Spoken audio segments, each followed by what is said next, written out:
Hello बच्चों, कैसे हो? बेटा, ये जो केमिकल रिएक्शन एंड इक्वेशन जो कि चैप्टर अपना कंप्लीट हो चुका है, बट फर्स्ट जो लेक्चर था उसका वीडियो क्वालिटी काफ़ी लो था, आपको नज़र बिल्कुल नहीं आ रहा है। इस वजह से वापस से एक बार मैं इस लेक्चर को बना दे रहा हूँ, ठीक है ना। तो इसमें आपको अच्छा नज़र आएगा, समझ में भी क्लियर हो जाएगा, ठीक है ना। तो यहाँ पर जो है सबसे पहले हमने वही लेक्चर हम रिपीट कर रहे हैं एक बार। फर्स्ट लेक्चर जो है केमिकल रिएक्शन एंड इक्वेशन का, जिसके अंदर फर्स्ट हमने केमिकल रिएक्शन को डिफाइन किया था और डिफिनीशन जो है किस तरीके से लिया था, एक्सप्लेन मैंने आपको उसमें पूरा कर ही दिया था। क्या होता है केमिकल रिएक्शन? जब किसी भी केमिकल सब्सटेंस का ट्रांसफॉर्मेशन हो जाए in another chemical substance in A special condition, ठीक है ना। स्पेशल कंडीशन आपका जो भी हो सकता है, हीट हुआ यानी कि टेम्परेचर हुआ, प्रेशर हुआ, जो भी इफेक्ट्स हैं एक केमिकल सब्सटेंस का दूसरे केमिकल सब्सटेंस में ट्रांसफॉर्म हो जाना, है ना। तो transformation of a chemical substance, कोई भी एक केमिकल सब्सटेंस हो सकता है, of a chemical substance into another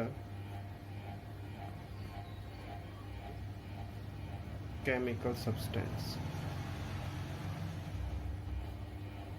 in a special conditions।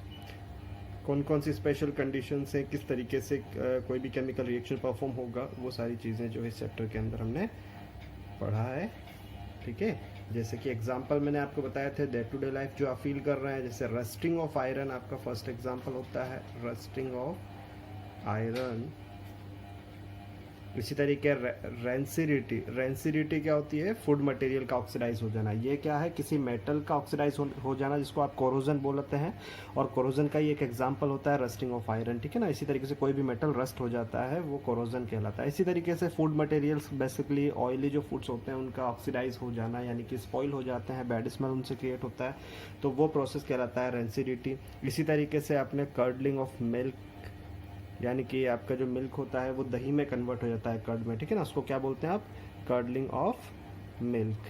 तो यहाँ स्पेशल कंडीशंस होती हैं जिन पर ये परफॉर्म होता है। इसी तरीके से अगर हम बॉडी की बात करें तो उसमें डाइजेशन जो होता है आपका फूड, वो भी एक एग्जाम्पल है केमिकल रिएक्शन का, ठीक है। तो कई सारे एग्जाम्पल हो सकते हैं, यहाँ बेसिक एग्जाम्पल मैंने आपको बता दिए हैं जो डे टू डे लाइफ में परफॉर्म हुआ करते हैं, ठीक है। तो ये हो जाता है केमिकल रिएक्शन, या हम इसको बोल सकते हैं वर्ड इक्वेशन। वर्ड इक्वेशन किस तरीके से बोलेंगे?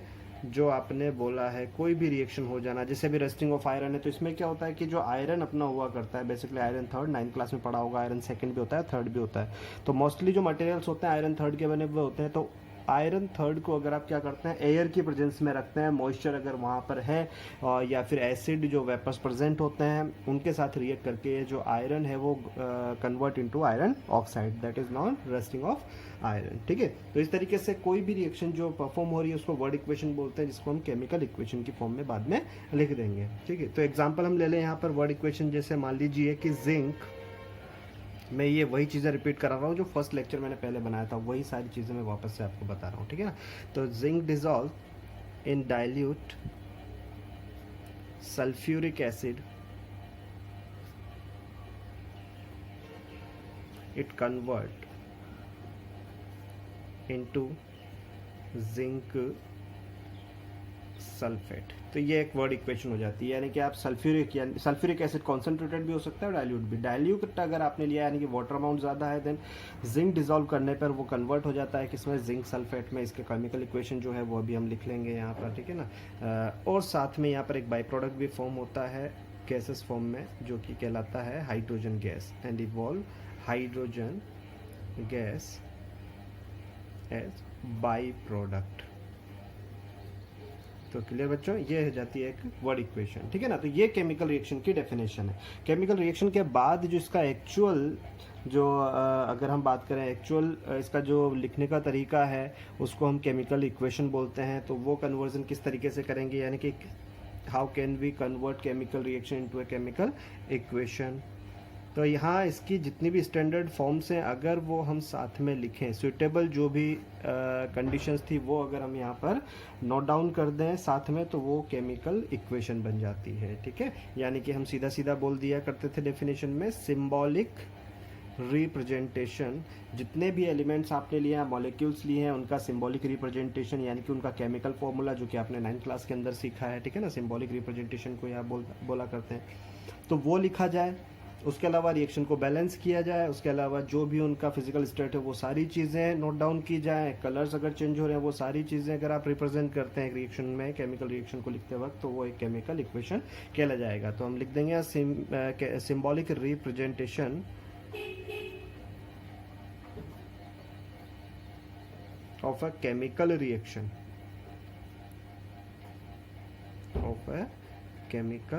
reaction is called chemical equation। बराबर, जैसे मैंने वर्ड इक्वेशन ऊपर लिखा है उसको हम केमिकल रिएक्शन की फॉर्म में लिख देते हैं। जिंक डिजोल्व, जिंक जिसका सिंबॉलिक रिप्रेजेंटेशन होता है Zn, okay. Dissolve in dilute sulphuric acid, sulphuric acid का जो फॉर्मूला होता है वो आपका H2SO4 होता है। डाइल्यूट मतलब वाटर अमाउंट ज़्यादा होता है, DIL का मतलब डाइल्यूट होता है। अगर CONC आप लिख रहे हैं तो वो कॉन्सेंट्रेटेड होगा, जिसमें वाटर अमाउंट रेस्पेक्टिवली कम होता है। यहाँ रिएक्शन करवाने के बाद, अब देखो रिएक्शन किस तरीके से होती है वो सारी चीज़ें भी आगे हम डिटेल करने वाले हैं। लेक्चर्स आपके पास हैं सारे, ठीक है ना, lecture number 2nd, 3rd, 4th उसमें आपको सारा मिल जाएगा। यहाँ पर हम जो है रिएक्शन जो परफॉर्म करवा रहे हैं तो जिंक सल्फेट यानी कि ZnSO4 आपको यहाँ पर मिलेगा साथ में, क्योंकि यहाँ पर जो है एसिड है तो वो H+ आयन कंटेन करता है, ठीक है ना, एसिड बेस चैप्टर में ये पढ़ोगे आप। H+ आयन कंटेन करते हैं तो 2 हाइड्रोजन्स हैं तो 2H+ और SO4 जो है वो 2- फॉर्म में आ जाएगा। अब SO4 जो है वो जिंक के साथ कनेक्ट होकर ZnSO4 बना देगा, बाकी यहाँ से जो 2 H+ रिलीज हुए हैं वो आपस में ही कोवलेंट बॉन्ड बना के हाइड्रोजन गैस को इवॉल्व कर देंगे, ठीक है। तो ये क्या हो जाती है, एक word equation convert into chemical equation, ठीक है ना। तो ये आपने एग्जांपल आप कर लिया, और एग्जांपल यहाँ पर ले लेते हैं इसके। ये एक एग्जांपल मैंने लिया है, लिखा है प्रोसेस का नाम Haber's process which is use to form ammonia. Ammonia अपना NH3 है जो कि केमिकल फर्टिलाइजर्स आपने सुने होंगे, फर्टिलाइजर्स को बनाने के लिए जो मेन कंटेंट हुआ करते हैं वो अमोनिया के हुआ करते हैं, ठीक है। तो अमोनिया फॉर्मेशन के लिए जो प्रोसेस यूज़ किया जाता है उसको हैबर्स प्रोसेस, यानी कि ये जो पूरा प्रोसेस मैंने वर्ड इक्वेशन की फॉर्म में लिखा है उसका नाम होगा हैबर्स प्रोसेस। आप याद रखिएगा, NTSC के हिसाब से बहुत इंपॉर्टेंट है, ठीक है। तो क्या होता है अमोनिया में यहाँ पर फॉर्मूला लिख देता हूँ इसका, वैसे भी नीचे लिखने वाले हैं ही। NH3 की फॉर्मेशन के लिए आप बोलते हैं Haber's process in which nitrogen gas reacts with hydrogen gas it means N2, hydrogen gas it means H2, ठीक है ना। ये आपस में रिएक्ट करते हैं special conditions in presence of nickel Ni, एक मेटल है, ठीक है ना, ट्रांजिशन मेटल है ये, जो कि कैटलिस्ट की फॉर्म में यूज किया जाता है। अभी कैटलिस्ट क्या है और ये प्रमोटर क्या है तो ये आगे सारी चीजें हम देखेंगे, आपको नेक्स्ट लेक्चर्स में मिल जाएंगे ये, ठीक है ना। कैटलिस्ट जो कि रिएक्शन रेट को फास्ट करते हैं। देखो नाइट्रोजन और हाइड्रोजन आपस में रिएक्ट करके अमोनिया तो बनाएगा, लेकिन बहुत ज्यादा स्लो प्रोसेस है, लेकिन बहुत ज्यादा स्केल पर इसका रिक्वायरमेंट होता है। जिस नीड को फुलफिल करने के लिए हमें इसका जो प्रोसेस है वो थोड़ा फास्ट करना होता है, उसीलिए हम यहाँ पर क्या करते हैं, कैटलिस्ट ऐड करते हैं। कैटलिस्ट का काम क्या होता है, रिएक्शन रेट को फास्ट करता है, बट खुद जो है वो रिएक्ट नहीं करेगा, यानी कि खुद केमिकली रिएक्ट यानी कि खुद पार्टिसिपेट नहीं करेगा। ये चीज़ आप समझ सकते हैं, ठीक है ना। कभी कभी कैटलिस्ट रिएक्शन में जाना नहीं चाहता है तो उसके लिए आप प्रमोटर यूज़ करते हैं जो कि इस कैटलिस्ट को रिएक्शन में पार्ट लेने के लिए प्रमोट करेगा, ठीक है ना।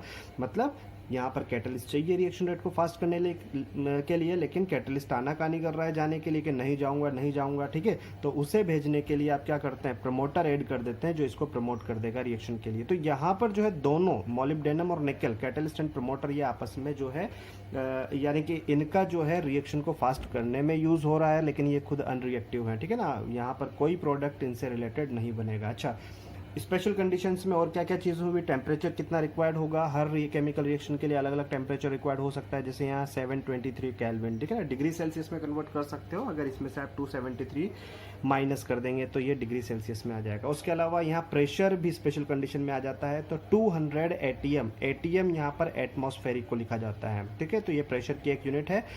Temperature 723 kelvin and 200 ATM pressure आप यहाँ पर, तो ये सारी कंडीशंस में अमोनिया फॉर्म हो जाएगा। तो ये तो हुआ आपका वर्ड इक्वेशन।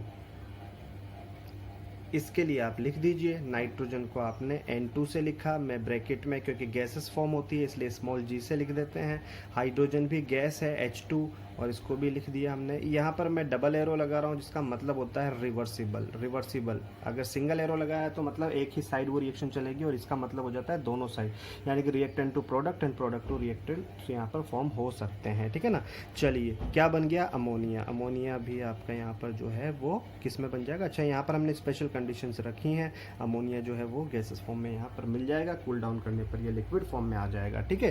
कंडीशंस जो आपने रखी हुई है वो यहाँ हम लिखेंगे। कैटलिस्ट और प्रमोटर अगर किसी रिएक्शन में तो उनको ऊपर लिखा जाएगा इस तरीके से, आयरन, ओ सॉरी यहाँ पर है एक ये अपन ने निकल कैटलिस्ट लिया है, निकल को Ni से रिप्रेजेंट करते हैं, ठीक है ना, कैपिटल N स्मॉल i। तो निकल तो आपका यहाँ पर कैटलिस्ट हो जाएगा, और मोलिब्डेनम यहाँ पर, ठीक है ना, प्रमोटर हो जाएगा। तो इस तरीके से यहाँ पर आपने लिख दिया, और टेम्परेचर यहाँ 723 केल्विन आप कर देंगे, ठीक है ना। इसी तरीके से स्लेश लगाकर जो आपने प्रेशर लिया है 200 atm वो यहाँ पर नोट डाउन कर देंगे। इस तरीके से आपने ये लिख दिया है, ठीक है। ये आपका एक एग्जांपल हो जाता है। तो यहाँ बेसिक कुछ पॉइंट्स हैं रिएक्टेंट्स और प्रोडक्ट्स को लेकर, तो वो मैं यहाँ पर लिख देता हूँ। ये कुछ पॉइंट्स यहाँ पर आपको नज़र आ रहे हैं, ठीक है ना। जैसे केमिकल इक्वेशन लिखने के लिए बहुत ही बेसिक सी चीज़ है कि रिएक्टेंट्स, इसमें मुझे समझाने की ज़रूरत नहीं है, आपको पता ही होगा, लेकिन फिर भी मैंने पॉइंट आउट कर दिया है कि रिएक्टेंट्स जो होते हैं उनको कहाँ पर लेफ्ट हैंड साइड लिखा जाता है। एक से ज़्यादा रिएक्टेंट हैं तो उनके बीच में प्लस साइन लगा दिया जाता है, ठीक है ना। The reactants are written on the left hand side with a plus sign between them, ठीक है ना। अगर एक ही रिएक्टेंट है तो फिर प्लस साइन की जरूरत है नहीं, लेकिन एक से ज़्यादा है तो सिमिलरली प्रोडक्ट्स हम कहाँ पर लिखते हैं, राइट हैंड साइड लिखते हैं। यहाँ एक ही प्रोडक्ट है, प्लस साइन, एक से ज़्यादा प्रोडक्ट अगर होते हैं तो उनके बीच में भी हम क्या लगा देते हैं, प्लस साइन।